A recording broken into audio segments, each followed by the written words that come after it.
So hello everyone, especially to all Momshi. Today is Sunday, November 10, 2024. For today's video, gagawa na naman ako ng carrots for today. Anyway, pangalawang araw na pala niya tong solid food.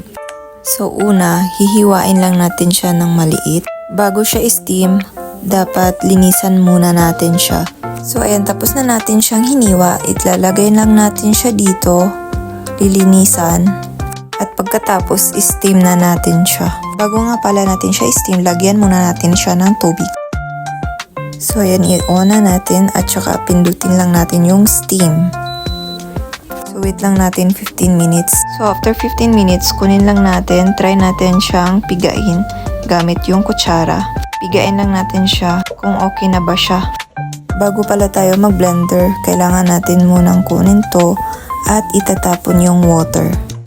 So pagkatapos natin itapon sa lababo yung tubig, ilagay natin ulit bago natin gawin yung last step. So kakatapos ko lang mag-pump din around 5:10 AM. Ito yung imimix ko sa carrots. Naka 4 oz lang ako. So let's go our last step. So let's shake together the carrots and my breast milk. Pwede din siya sa formula pero depende din sa inyo. So, i-on lang natin, tsaka pindutin natin yung auto para mag-blend siya. So, hintayin lang natin siyang madurog.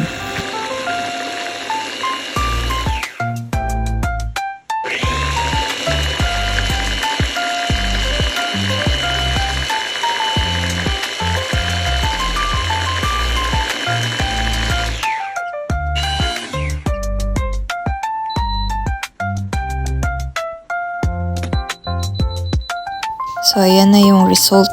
Ready to serve to my 6-month-old baby.